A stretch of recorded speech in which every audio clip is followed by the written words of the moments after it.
Council.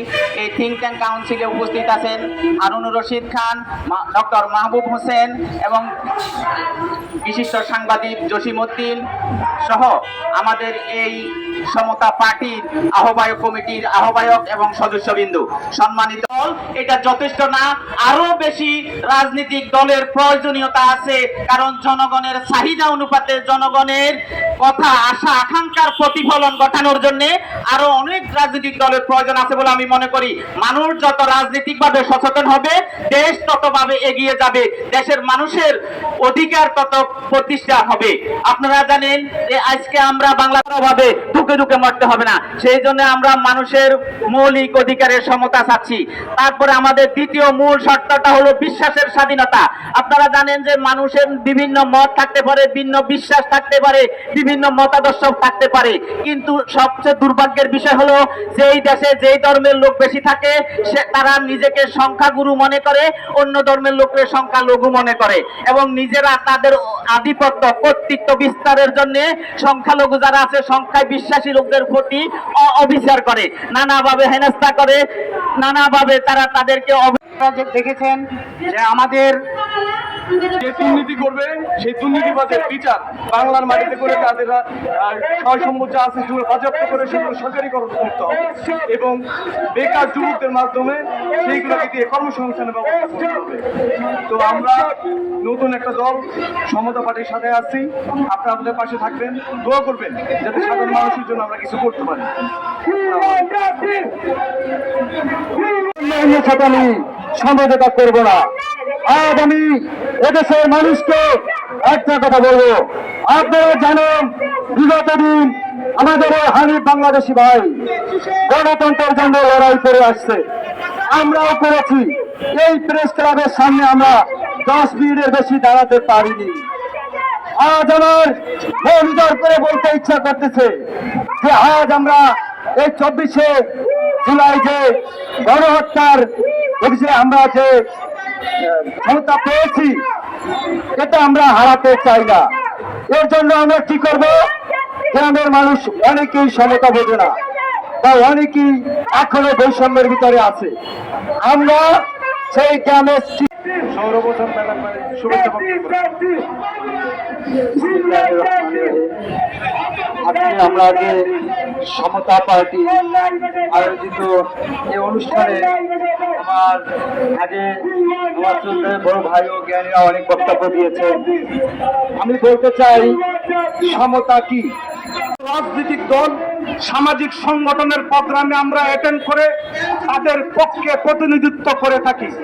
এই জন্য আমি আজকের এই সুন্দর সমাবেশ আপনাদের কাছে আমার ক্ষুধার্ত আহ্বান থাকবে যে আপনারা প্রতিহিংসার রাজনীতি থেকে বের হয়ে বর্তমান সরকারের যে ইচ্ছা অনিচ্ছা একটা সুন্দর বাংলাদেশ গড়ার জন্য যে প্রচেষ্টা, এই প্রচেষ্টা আপনাদের দল থেকে অব্যাহত থাকুক তা আমরা প্রত্যাশা করি। আশা করছি আপনাদের যে সমতা পার্টির যে আগামী দিনের কর্মসূচি হবে তা হবে সাধারণ মানুষের পক্ষে কর্মসূচি, তা হবে সমতা পার্টির উত্তরোত্তর সাফল্য কামনা করে আপনাদের ইচ্ছা অনিচ্ছা যেন হয় মানবাধিকার পক্ষে, ন্যায় বিচারের পক্ষে, সুশাসনের পক্ষে। আপনাদের সকলের মঙ্গল কামনা করছি। জয় হোক সর্বস্তরে মানবতা। আল্লাহ হাফেজ। আপনি এক হইতে 100 বিশ্ববিদ্যালয়ের মধ্যে দেখেন তো ওখানে কোনো ছাত্র হত্যা হয় কিনা? কখনোই তো কোনো ছাত্রকে কেউ হত্যা করে না।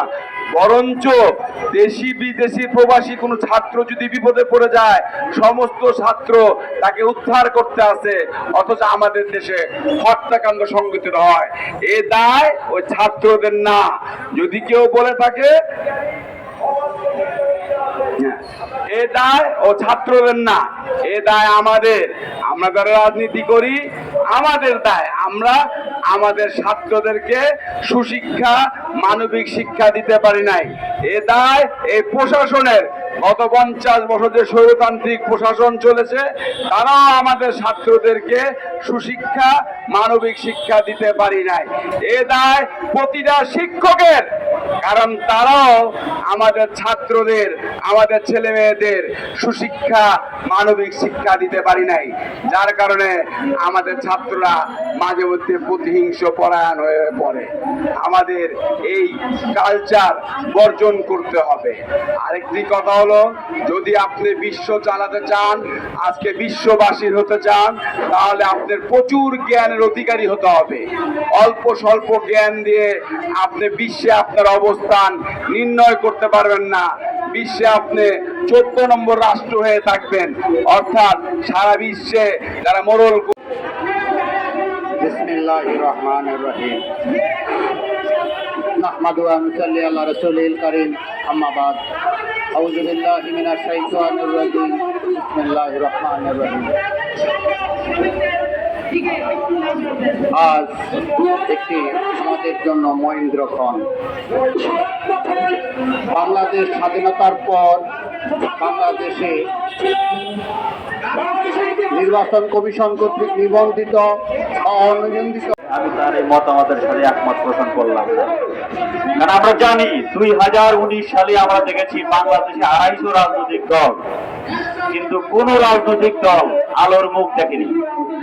শুধুই আমরা ঘুরে ফিরে 4টি রাজনৈতিক দলের কথাই জেনে আসছি, আওয়ামী লীগ, বিএনপি, জামাত, জাতীয় পার্টি।